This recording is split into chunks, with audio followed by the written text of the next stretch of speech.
Diseminasi membangun budaya positif oleh Badiono, SDN Kelapa Sawit, CGB, Angkatan 8, Kabupaten Purworejo. Purworejo 24 Juli 2023. Perubahan paradigma. Dalam membangun budaya positif, sekolah dapat menyediakan lingkungan yang positif, aman, dan nyaman agar siswa mampu berpikir, bertindak, dan menciptakan dengan merdeka, mandiri, dan bertanggung jawab. Umumnya, disiplin sangat berkaitan dengan kontrol guru terhadap siswa.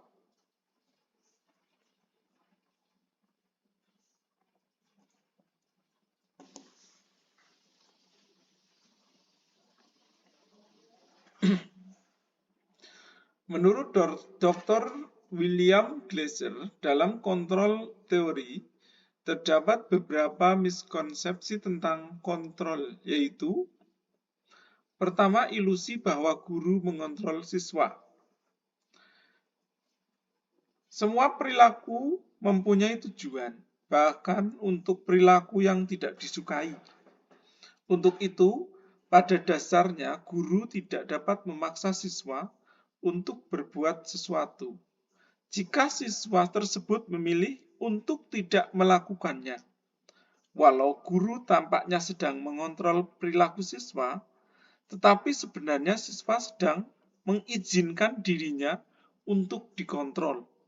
Hal ini karena kontrol guru menjadi kebutuhan dasar yang dipilih siswa.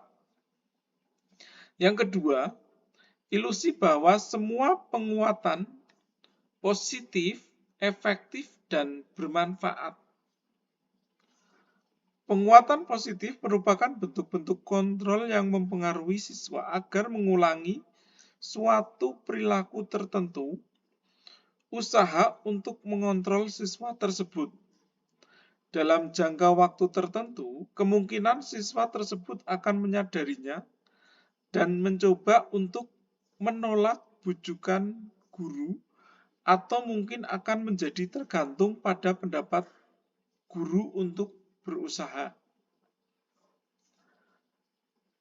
Yang ketiga, ilusi bahwa kritik dan membuat orang merasa bersalah dapat menguatkan karakter.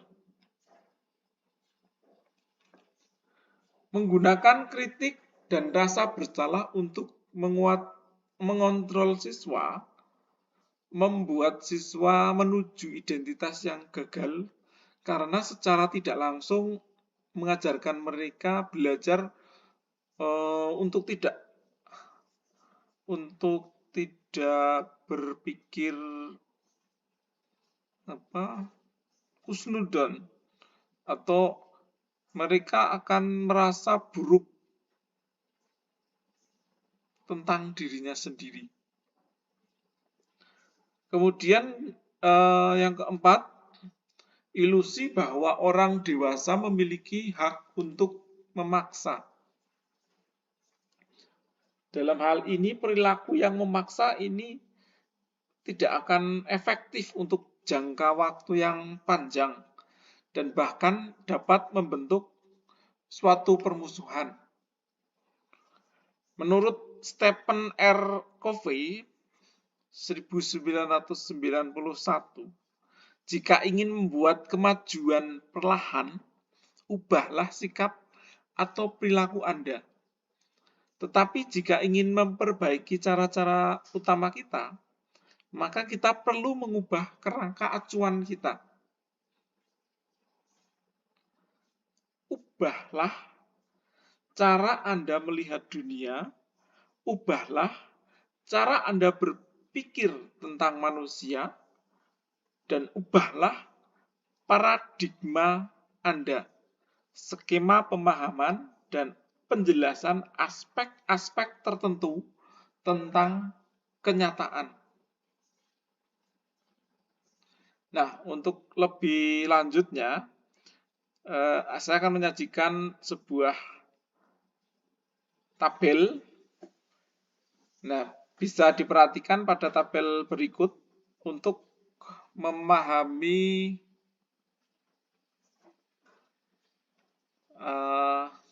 stimulus respon kepada teori kontrol tentang dunia.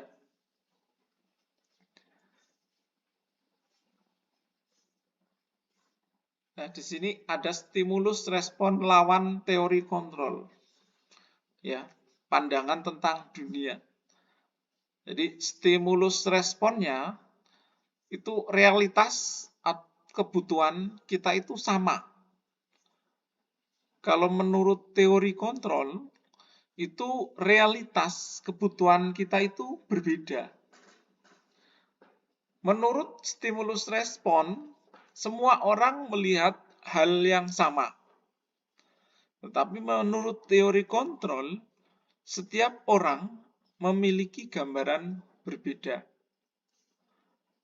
Menurut stimulus respon, kita mencoba mengubah orang agar berpandangan sama dengan kita.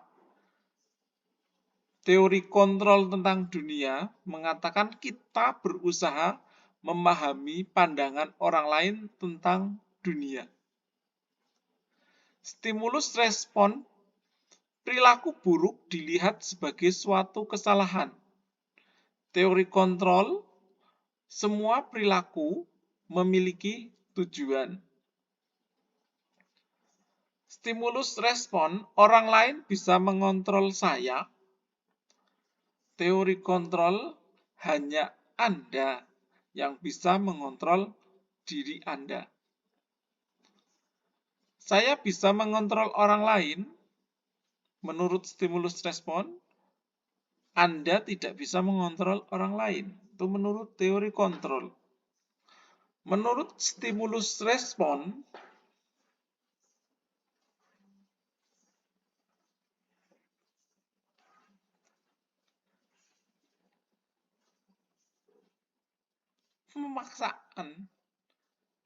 pemaksaan ada pada saat bujukan gagal. Menurut teori kontrol, kolaborasi dan konsensus menciptakan pilihan-pilihan baru. Stimulus respon, model berpikir menang kalah. Teori kontrol, model berpikir menang kalah. Itu menurut tabel stimulus respon lawan teori kontrol pandangan tentang dunia. Kita lanjutkan, yaitu tentang makna kata disiplin.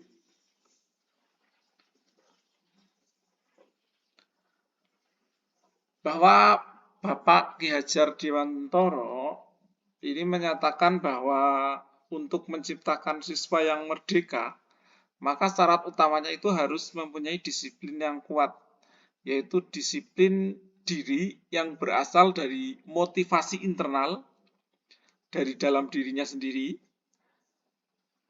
Nah, jika tidak mempunyai motivasi internal, maka diperlukan motivasi eksternal dari orang lain, dari masyarakat, dari lingkungan sekitar, untuk mendisiplinkan dirinya.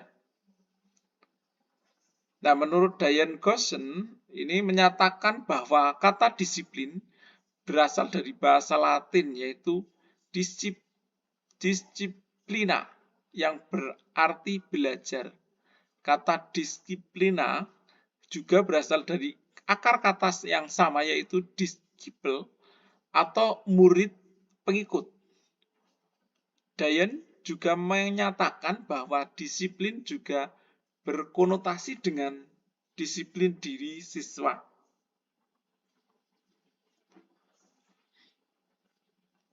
Motivasi perilaku manusia, ini yang pertama itu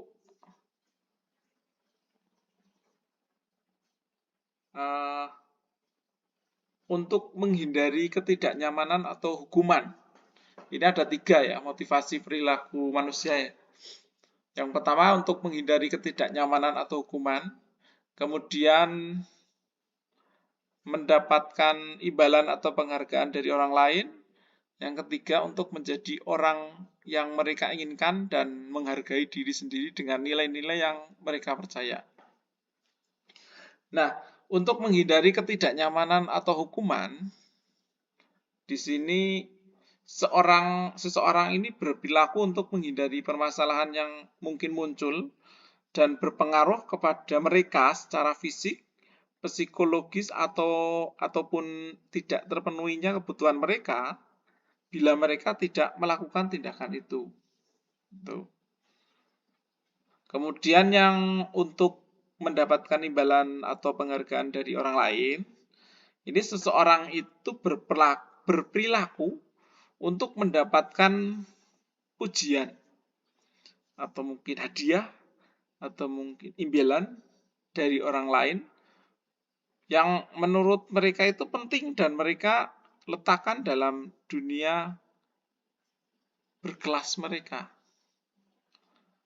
Kemudian untuk menjadi orang yang mereka inginkan dan menghargai diri sendiri dengan nilai-nilai yang mereka percaya, ini orang ini sudah melakukan sesuatu karena nilai-nilai yang mereka yakini dan hargai.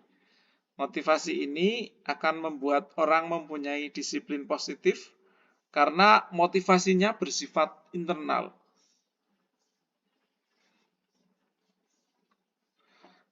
Kemudian tujuan disiplin positif. Tujuan dari disiplin positif adalah untuk menanamkan motivasi kepada semua siswa kita agar mereka menjadi orang yang mereka inginkan dan menghargai diri sendiri dengan nilai-nilai yang mereka percaya. Motivasi ini berasal dari diri siswa atau internal, sehingga akan tampak jangka panjang dan tidak akan terpengaruh dengan adanya hukuman dan hadiah. Kita lanjutkan tentang keyakinan kelas. Apa itu keyakinan kelas? Keyakinan kelas itu adalah merupakan nilai-nilai kebaikan atau prinsip-prinsip yang disepakati secara universal. Orang akan lebih semangat atau tergerak untuk melaksanakan keyakinan kelas daripada hanya mengikuti aturan. Nah, nanti kita akan membahas tentang bagaimana pembentukan keyakinan kelas. Nah, ini. Di sini ada pembentukan keyakinan kelas.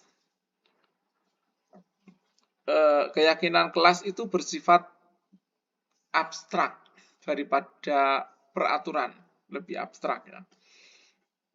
Yang lebih rinci dan nyata. Kemudian keyakinan kelas itu berupa pernyataan-pernyataan universal. Kemudian pernyataan keyakinan kelas selalu dibuat dalam bentuk positif. Keyakinan kelas harusnya dibuat tidak terlalu banyak sehingga mudah diingat dan dipahami oleh semua anggota kelas. Keyakinan kelas hendaknya sesuatu yang dapat diterapkan di lingkungan itu. Semua anggota kelas hendaknya ikut berkontribusi dalam pembuatan keyakinan kelas melalui kegiatan curah pendapat. Semua anggota kelas bersedia meninjau kembali keyakinan kelas dari waktu ke waktu. Selanjutnya langkah-langkah pembentukan keyakinan kelas, yaitu memberikan kesempatan kepada semua siswa untuk berpendapat tentang peraturan yang diperlukan, yang perlu disepakati di kelas. Kemudian mencatat semua masukan siswa di papan tulis atau di kertas besar, sehingga semua siswa bisa melihatnya. Kemudian menyusun keyakinan kelas sesuai prosedur pembentukan keyakinan kelas. Ubahlah kalimat negatif menjadi kalimat positif. Contohnya, jangan berlari di kelas menjadi berjalanlah di kelas. Meninjau kembali daftar pendapat yang telah dicatat, kemudian mengajak siswa untuk mencari nilai kebajikan atau keyakinan yang menjadi inti peraturan tersebut. Contoh, berjalan di kelas, mendengarkan guru, dan datang tepat waktu bisa disarikan menjadi satu keyakinan, yaitu saling menghormati. Keyakinan-keyakinan ini kemudian dijadikan daftar untuk disepakati. Meninjau ulang keyakinan kelas secara bersama-sama, hendaknya keyakinan kelas tidak terlalu banyak agar mudah diingat, yaitu mungkin bisa dibuat 3-7 keyakinan atau prinsip. Kemudian setelah keyakinan kelas selesai dibuat, maka semua anggota kelas dapat meninjau ulang dan menyetujuinya dengan menandatangani antara guru dan siswa. Kemudian keyakinan kelas dapat ditempel di dinding kelas agar mudah untuk dilihat, dicarikan tempat yang siswa setiap saat bisa melihat sehingga ingat. Nah, ini contoh keyakinan kelas. Keyakinan kelas 1, misalkan setiap anggota kelas perlu belajar, setiap anggota kelas perlu senang, setiap anggota kelas perlu melakukan tugas, setiap anggota kelas perlu saling menghargai, setiap anggota kelas perlu merasa aman. Kemudian ada kelas 5, keyakinan kelas 5 selalu berbuat positif, senantiasa menjadi diri terbaik, percaya dan menghormati orang lain serta barang miliknya, berkomitmen terhadap setiap tugas, kemudian senantiasa membantu. Keyakinan kelas 7, misalkan hormat. Kami meyakini bahwa sangat penting untuk menghormati semua orang dan barang milik orang lain. Bekerja, kami meyakini bahwa sangat penting untuk mengerjakan segala pekerjaan atau mengikuti kegiatan yang telah ditugaskan.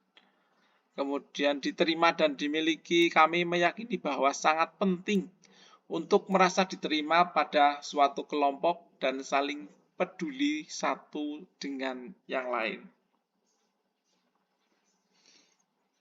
Kemudian kita lanjutkan kegiatan pendalaman keyakinan kelas. Kegiatan tampak seperti atau tidak tampak seperti.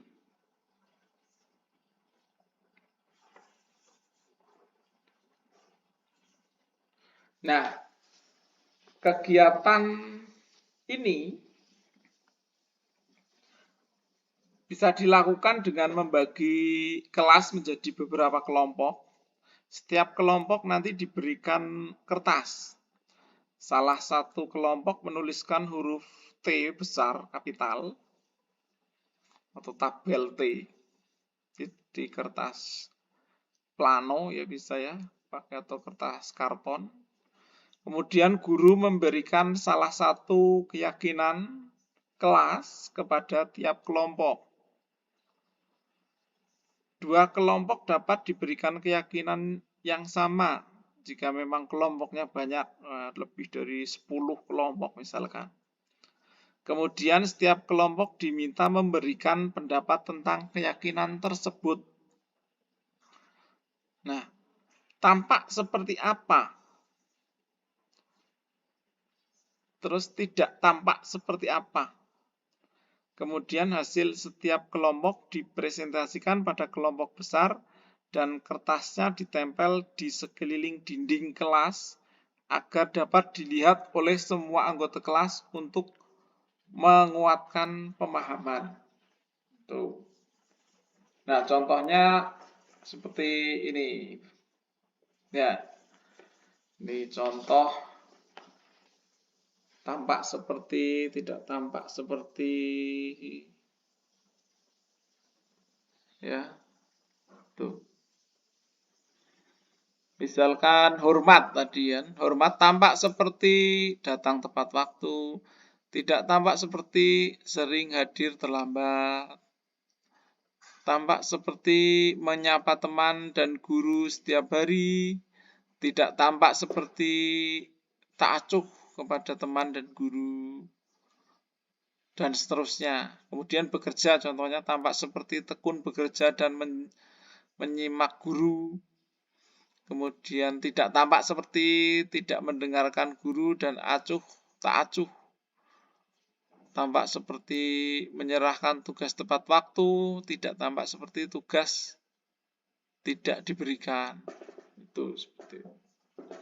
Dan seterusnya. Kemudian rasa diterima dan dimiliki, misalkan melibatkan semua anggota kelompok. Nah, tampak seperti melibatkan semua anggota kelompok, tidak tampak seperti mengucilkan salah satu teman kita. Dan seterusnya. Ya. Kemudian terdengar satu orang berbicara, yuk saya bantu, kita bisa selesaikan ini bersama. Terima, tolong ya, permisi, boleh saya pinjam, nanti akan segera saya kembalikan. Itu terdengarnya seperti itu. Terlihatnya berempati terhadap perasaan orang lain, memegang barang milik orang lain, hanya dengan izinnya, mendengarkan dengan seksama, senantiasa berbuat baik, berbagi, berperilaku, tersenyum ramah, memberikan salam hormat, berjabat tangan, kemudian meletakkan tangan di dada, salim, memberikan ruang bekerja, postur tubuh yang menyenangkan. Itu contohnya. Kita lanjut, kegiatan mempelajari tanggung jawab setiap warga kelas.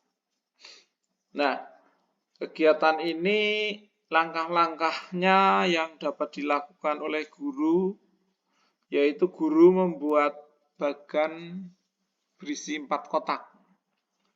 Kemudian masing-masing kotak diisi dengan judul guru tugasnya titik-titik, murid tugasnya titik-titik, guru tugasnya bukan titik-titik, dan murid tugasnya bukan titik-titik.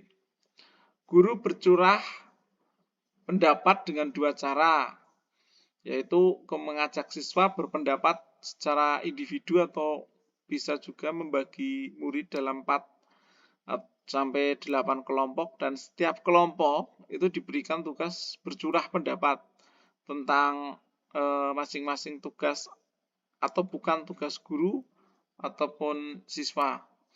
Kemudian hasil dari curah pendapat ditempelkan di dinding kelas agar dapat dilihat seluruh anggota kelasnya. Itu contohnya sebagai berikut. Nah, itu di situ contoh daripada guru tugasnya bukan. Nah, misalnya guru tugasnya mengajar, mendidik, menjawab pertanyaan, memberi nilai, mengatur kelas, menegakkan peraturan kelas, menjalankan keyakinan kelas, peduli terhadap semua murid.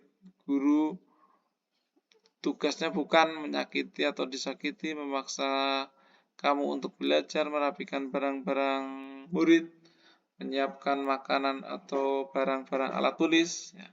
Murid tugasnya belajar, mencoba menghasilkan yang terbaik dari diri, bertanya jika tidak paham, mengikuti peraturan, menjalankan keyakinan kelas, mendengarkan, memeriksa tugas kembali, dan sebagainya. Ya, guru tugasnya bukan, ini maksudnya bukan guru tapi murid ya mungkin ya.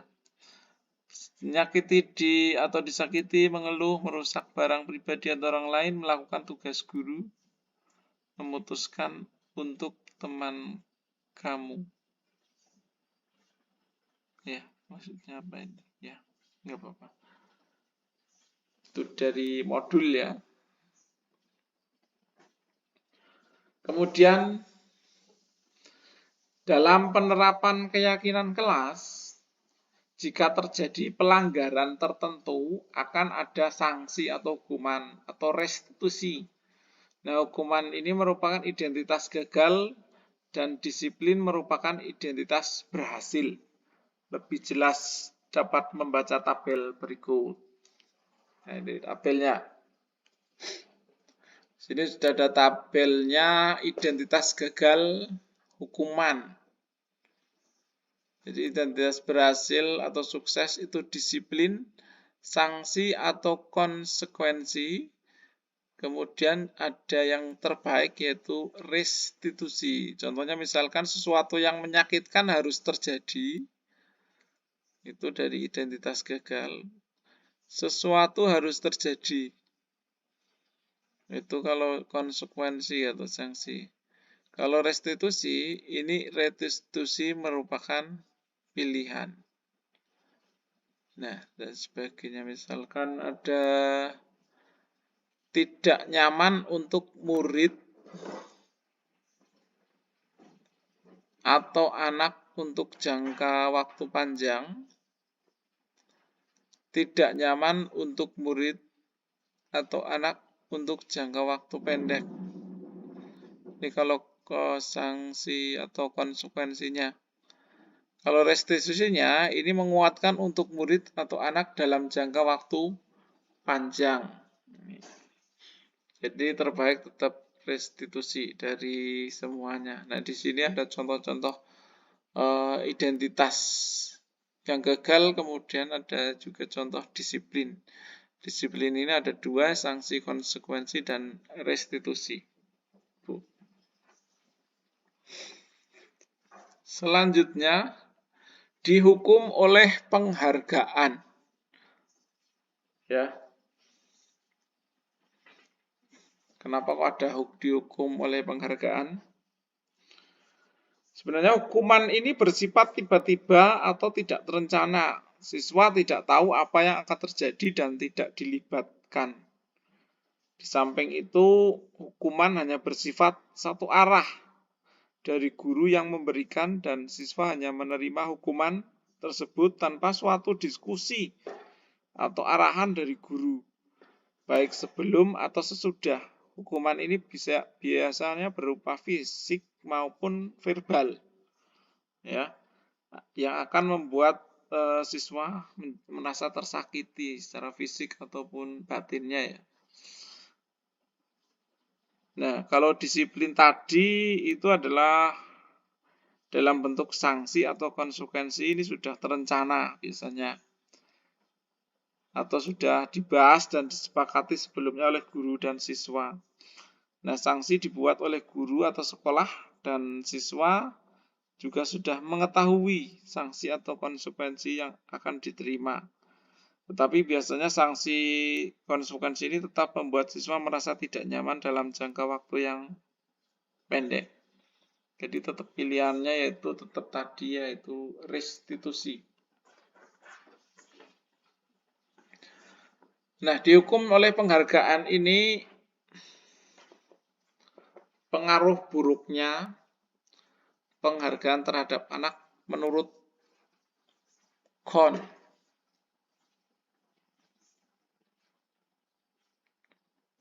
Nah, penghargaan dihukum oleh penghargaan, dihukum oleh penghargaannya. Nah, sama halnya dengan hukuman, ternyata penghargaan juga seperti menghukum seseorang. Ini yang pertama itu memberikan pengaruh jangka pendek dan jangka panjang. Penghargaan ini diberikan untuk membuat seseorang melakukan sesuatu dalam jangka waktu pendek. Jika terlalu sering menggunakan penghargaan, ini malah orang tersebut akan bergantung pada penghargaan dan akan kehilangan motivasi internalnya. Jadi motivasinya itu penghargaan terus. Lama-kelamaan orang tersebut menjadi tidak menyadari tindakan baik yang dilakukan. Ya. Jadi hanya ketika berbuat baik hanya mengharapkan imbalan, reward. Kemudian penghargaan itu tidak efektif. Penghargaan merupakan suatu benda atau peristiwa yang diinginkan, yang dibuat dengan suatu syarat tertentu. Misalkan penghargaan ini diperoleh jika melakukan hal yang diisyaratkan. Jika tidak mendapatkan penghargaan yang diharapkan, maka akan timbul rasa kecewa dan kecil hati dan kemungkinan di lain waktu tidak akan berusaha sekeras sebelumnya. Kita juga harus terus-menerus memberikan penghargaan jika ingin seseorang melakukan sesuatu. Orang yang berusaha berhenti merokok bila diberi penghargaan itu tidak akan berhasil.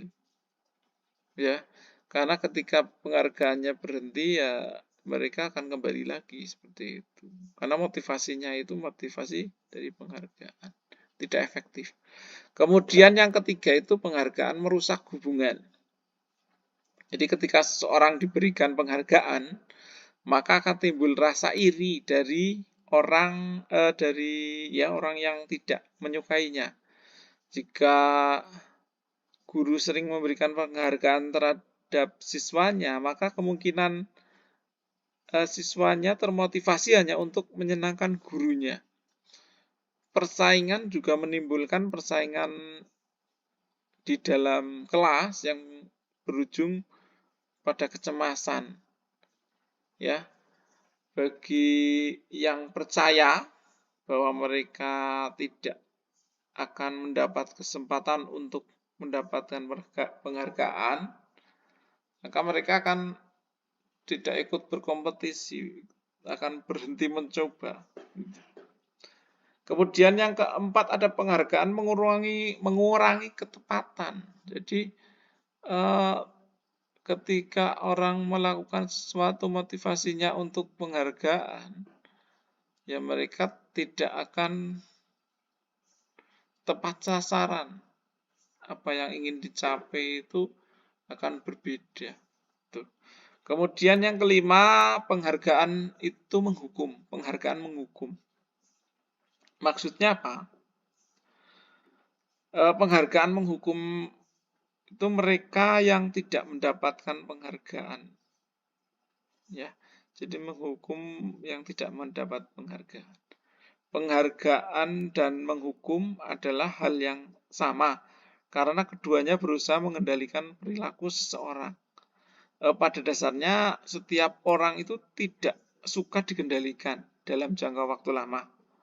Penghargaan ini akan terlihat sebagai hukuman.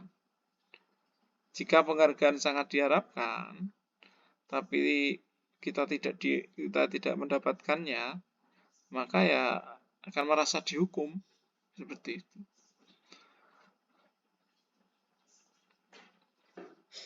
Lanjut ke kebutuhan dasar manusia. Ya. Semua yang dilakukan setiap manusia tentu mempunyai tujuan, yaitu untuk mendapatkan apa yang diinginkan. Menurut Dr. William Glasser dan dalam Choice Theory terdapat 5 kebutuhan dasar manusia. Di antaranya yang pertama adalah kebutuhan bertahan hidup. Nah, kebutuhan bertahan hidup ini merupakan kebutuhan yang bersifat fisiologis untuk bertahan hidup. Misalnya kesehatan, rumah, makanan. Nah, itu komponen psikologis dari kebutuhan ini adalah kebutuhan akan perasaan aman. Kemudian yang kedua itu adalah kebutuhan cinta dan kasih sayang. Ini kebutuhan untuk diterima. Ya, kebutuhan ini termasuk kebutuhan psikologis yang meliputi kebutuhan akan hubungan dan koneksi sosial. Kebutuhan untuk memberi dan menerima kasih sayang. Kebutuhan untuk merasa menjadi bagian suatu kelompok, dan kebutuhan untuk tetap terhubung dengan orang lain, terkoneksi dengan orang lain. Siswa yang mempunyai kebutuhan cinta dan kasih sayang yang tinggi, ini biasanya ingin disukai dan diterima oleh lingkungannya. Misalnya akrab dengan orang tuanya, biasanya belajar bila suka dengan gurunya. Nah, menganggap penting teman sebaya, dan suka belajar berkelompok. Ini siswa yang membutuhkan kasih sayang yang tinggi, itu sifatnya seperti itu. Ciri-ciri. Kemudian yang ketiga, yaitu kebutuhan penguasaan atau kebutuhan pengakuan atas kemampuan. Kebutuhan ini berkaitan dengan kekuatan untuk mencapai sesuatu, menjadi terampil, menjadi kompeten, diakui atas prestasi dan keterampilan, didengarkan dan memiliki rasa harga diri. Siswa yang mempunyai kebutuhan pengakuan yang tinggi ini biasanya akan selalu ingin menjadi pemimpin, suka mengamati sebelum mencoba hal baru, dan merasa kecewa jika melakukan kesalahan. Hanya rapi, sistematik, jadi jelimet, dan selalu ingin mencapai yang terbaik. Kemudian yang keempat itu kebutuhan kebebasan. Ini kebutuhan akan pilihan. Nah, kebutuhan ini merupakan kebutuhan kemandirian. Kemandirian. Mempunyai pilihan dan mampu mengendalikan arah hidup seseorang.